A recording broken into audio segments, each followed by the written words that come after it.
Verse 10, come, let us deal shrewdly with them, lest they multiply. And if war breaks out, they join our enemies and fight against us and escape from the land.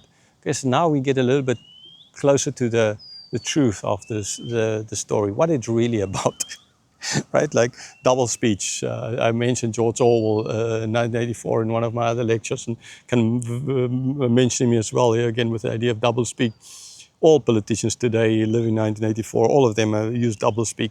They come up with the beautiful stories about how we are just doing this for the people and we're servants of the people, but actually the people are all their servants, the wrong way around.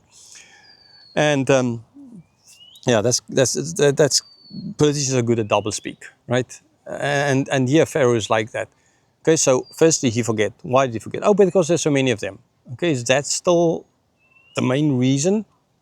The fact that there are many, right? I gave you an example of Qatar, where there are lots more foreigners or immigrants living in Qatar than locals, right? They're not killing them, okay? So they have other ways of handling the situation. So that is not the real reason, the fact that there are so many.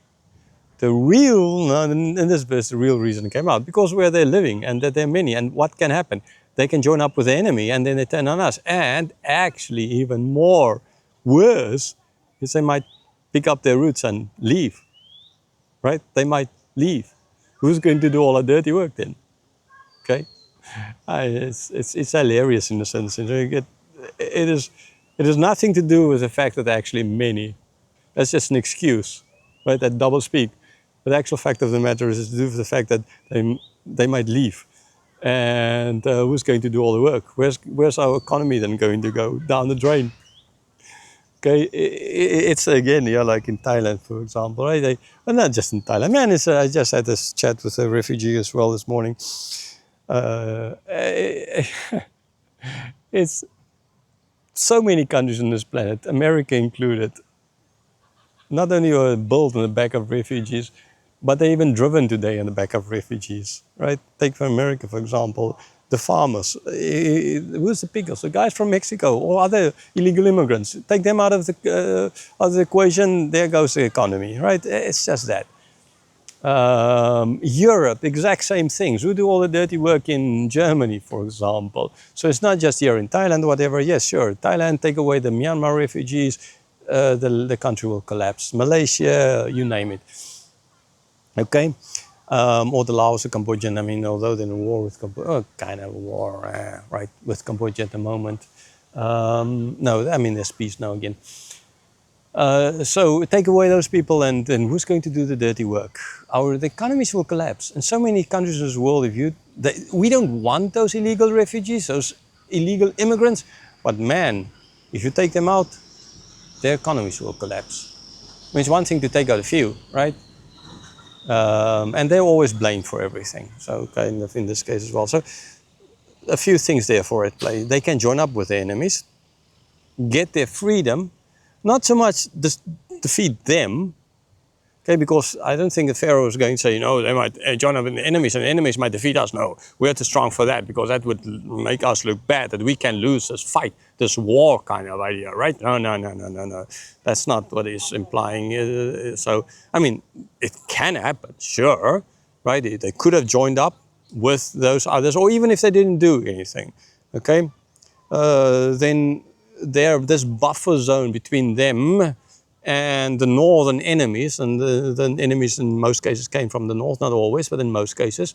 We know some in other videos, I mean, some came from the south, like Kush overran them and ruled over them for a while, the Ethiopians, that is, Sudanese Ethiopians, that area.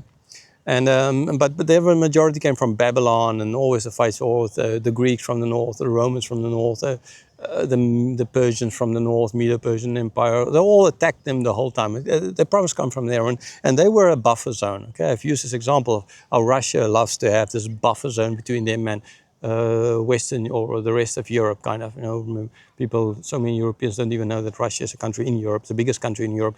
Some people claim it's Denmark because of Iceland, but maybe Trump will buy it out and then it will be Russia. But I mean, Iceland is not in Europe, right? So it kind of doesn't count, but Russia is up to the Euro mountains. So creating this buffer zone, like Poland in the old days, Belarus, Ukraine, that kind of a buffer zone between them. And that these days, I mean, I can understand in the past, but even these days, it's not really a thing because you have planes flying over, atomic bombs flying over, kind of ideas. It's sorry, Putin, stupid. But still, it's a historical thing, and history is difficult to change. So this was the same kind of thing there. So these guys can come and join up with the enemies and then attack us, kind of attain their freedom. So again, he's not saying we might lose this war, but they might they might go back and they might leave, right? And what will that imply? So what's so bad if they leave? Isn't that kind of good? I mean, you're moaning about the fact that there's so many of them. I don't know, now leaving. Wouldn't that be a great thing then for you? Like they're gone. They're not a threat to us anymore, right? Isn't that supposed to be? You are like contradicting yourself. You're like, they're becoming too many, and we need to do something about it. And then they might join those guys and they might leave. But then there will be less of them. Isn't that then a solution to the problem? Kind of. But yeah, like I said, no, we actually need them, right? We actually do need them. Who's going to build all our pyramids? Who's going to do all the dirty work? Those guys up there, those pesky Jews, they would do all the work. And if we lose them, we lose it all. Our economy tanks. Make Egypt great again. So we need to get rid of the baby boys, right? So they don't say that they join up and they fight against us, but there's no mention that they might win. I mean, just might gain their freedom, or escape from the land.